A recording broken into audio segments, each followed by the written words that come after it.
I think that Zack Stone is Gonna Be Famous might be one of the most underrated projects that Bo Burnham has ever worked on. I think that Zack Stone is just such a perfect combination of humor and an introspective show.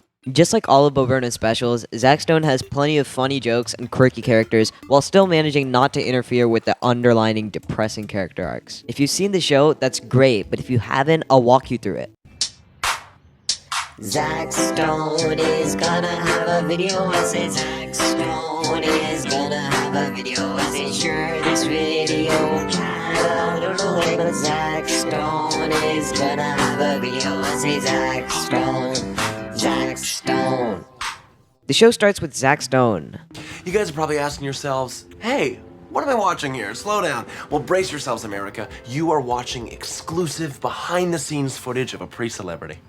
Yesterday, I, Zack Stone, graduated from high school. Today is the first day of the rest of my life.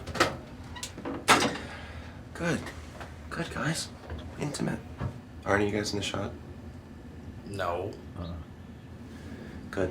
Good. Let's keep this professional, okay? So yeah, basically this is a story about a self-obsessed douchebag named Zack Stone who wants to become famous by the end of summer. He hires a professional camera crew to document his journey to fame and stardom, which is what we're watching, the footage that the cameraman recorded.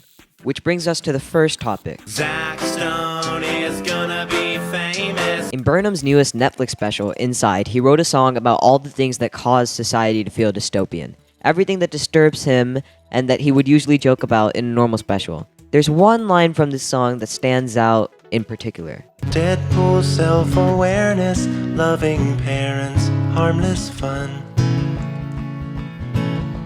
All three of these things relate to Zack Stone on some level, but I want to focus on Deadpool's self-awareness.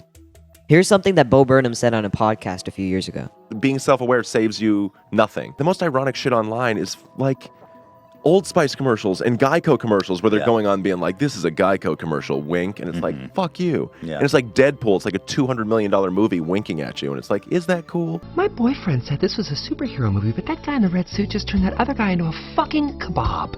Yeah. I don't know, you know what I mean? I'm just saying, like, this sort of like surrealist, cool, crazy Adult Swim, like, aesthetic has been totally co-opted by, like, Allstate. He talks about how movies like Deadpool are frighteningly self-aware. I think that having a show that's self-aware in a way that makes sense for the storyline is a really good move on Bo's part. Zack Stone is gonna be famous. Zack Stone's relationships with the people around him plays such a pivotal point in the perilous plot of the show. In the show, Zack has a friend named Greg. Greg is one of Zack's only friends. In each episode, Zack comes up with crazy antics that Greg kind of just follows along with, usually against his better judgment. He sets up this fake stunt where he pretends to save his friend. You could save a dozen orphans from a collapsed mine shaft, but if you don't pull away in a pickup truck, eating apple pie, blasting Bruce Springsteen, America won't give a How long is this gonna take? Oh. 'Cause I really gotta get home and pack. Okay, we'll start now. Lose the floaties. Help me! Help me! Hold on there, partner. I'll save you, because I'm American, you're American, and Americans save each other. John Adams. Woo! Oh, cell phone. Oh, left my cell phone in my thing. I'm gonna go to the bathroom. Just hold on. Zack is willing to inflict copious amounts of struggles on the people around him to lead to his own success. All right, let's go again. Action, go. Help me! Help me! Hang on, Tex. I got you. USA! USA!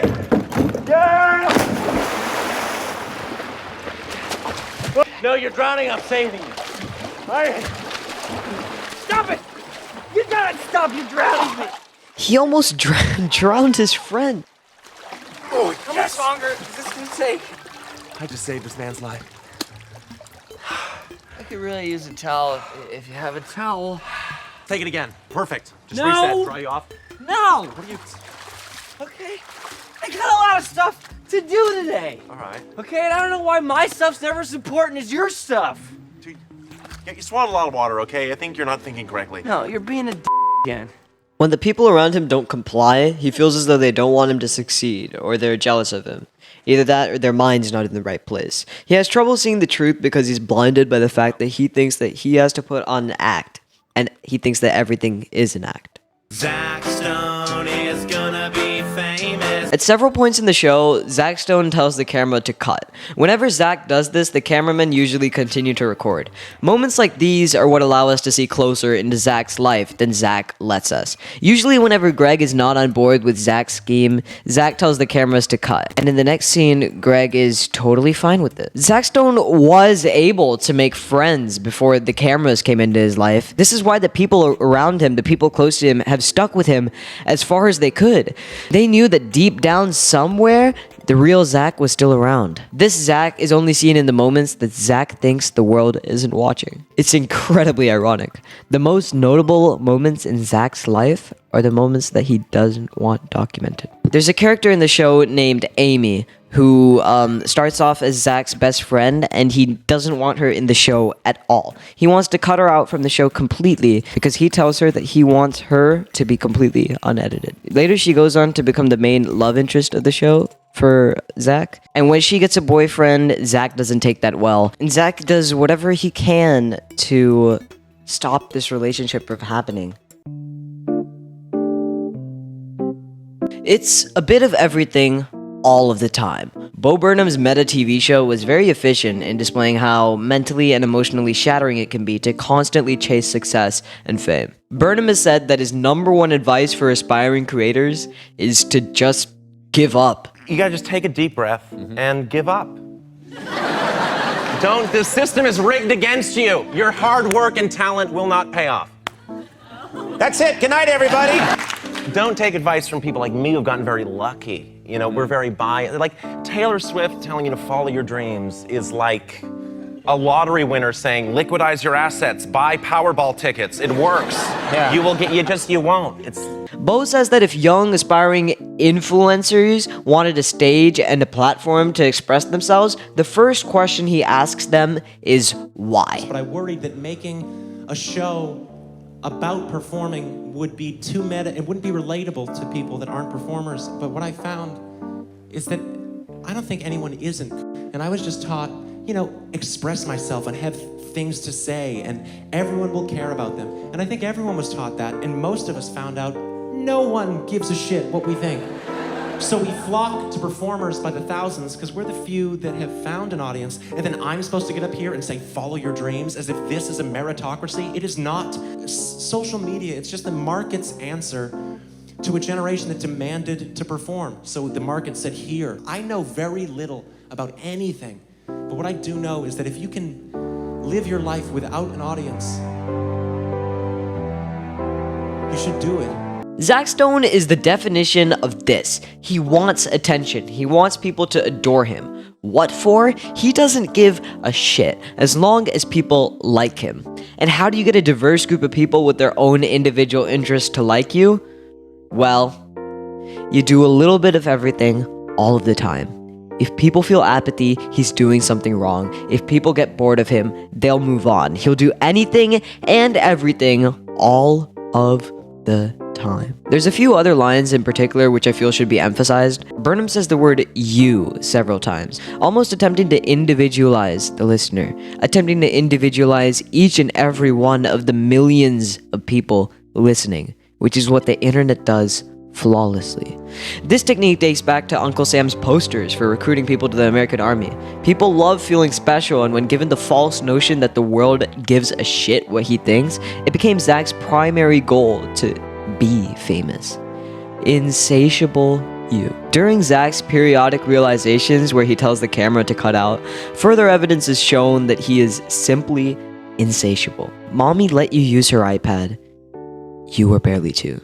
Zach Stone's mom in the show always spoils Zach in the most innocent way possible. She never means to cause any harm, but inevitably ends up making Zach think that he is invincible to everything in the real world.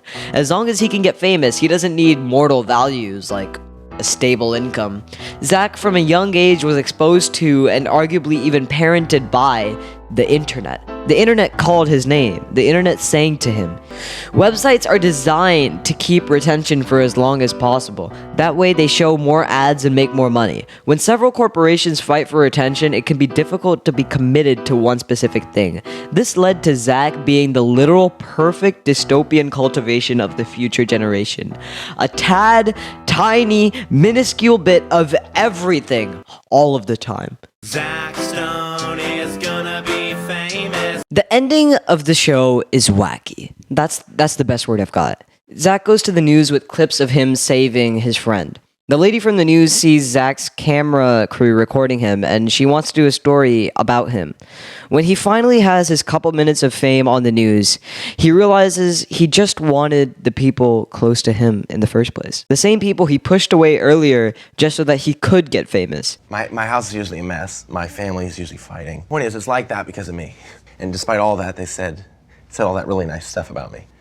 Okay, let's... And that short-haired blonde girl at the end, that's not just any short-haired blonde girl at the end.